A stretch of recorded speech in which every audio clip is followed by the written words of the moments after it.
Good morning. This is Father Stephen Kelly from St. John's Church in Detroit.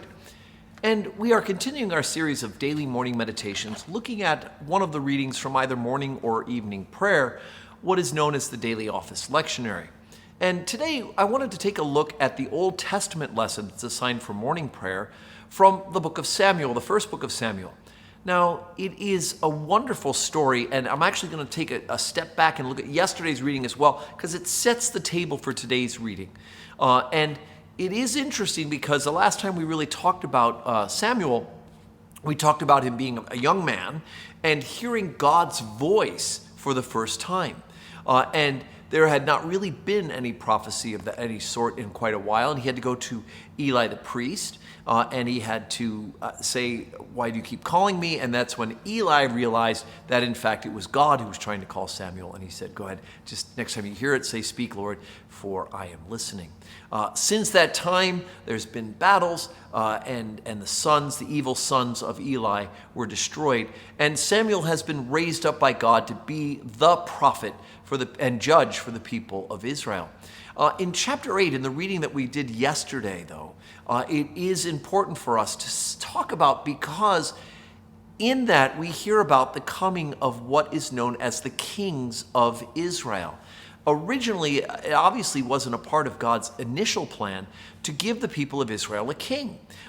In fact, a series of judges is the way that God was helping the people of Israel to be ruled. However, as they grew and began to see how other groups of people and other ethnic groups in the region were run, they suddenly became envious of wanting a king. They all have kings. We want a king. And so they go to Saul because they know that Saul and God speak to each other, that Saul is certainly a prophet. And because of that, they tell Saul that they want him to tell God that they want a king. So if you read that 8th chapter, it's interesting because Saul tries to talk them out of it. And God tells Saul to try to talk them out of it, because if you have a king, then the king's going to take your money. If you have a king, he's going to take your sons and use them as soldiers. If you have a king, he's going to take your sons and your daughters and make them servants. And so you really don't want a king. But the people of Israel kept insisting to Samuel, "We want a king. We really want a king." And so God relents and tells Samuel, if that's what they really want and you've warned them, then I will, in fact, allow them to have a king. And at the end of the lesson, we hear that God just tells Samuel that go ahead and to appoint a king.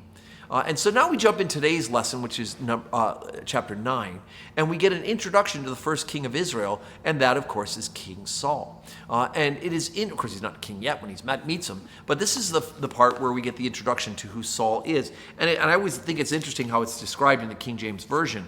When it talks about his dad, right, there was a man of Benjamin whose name was Kish, and then he says he had a son whose name was Saul, a choice young man and a goodly, and there was not among the children of Israel a goodlier person than he. From his shoulders and upward, he was higher than any of the people. And so we begin to get a sense of who Saul is.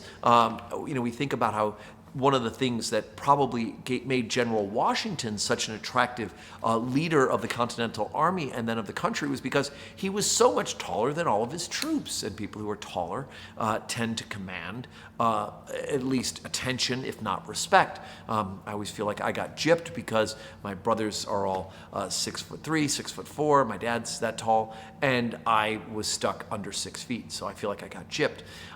However, so we hear the initial description of Saul is that he's a good-looking guy and he's tall. And that would be a part of, I think, maybe perhaps the initial attraction is that we want a king who looks like a king. And it's interesting because when we meet the next king later on, he's not described in such a ruddy, he's described with ruddy complexion, and he's a young and small at when he's first met because he's a young man. But Saul is going to end up being the first king of Israel. And boy, we'll see in the next couple of chapters that, in fact, it is going to be everything that Samuel warned him about. And not only that, but it's going to be, I don't want to spoil the story for you. You have to read ahead. If not, you don't want any spoilers, close your ears. But it's going to be a disaster. Saul's kingship is going to be a mess. But ultimately, it's going to lay the table for the one that God will choose in Saul's stead. And that, of course, will be King David. And why is that important for us? Well, eventually, there will be a promise from God to David that there will always be an heir to sit on the throne.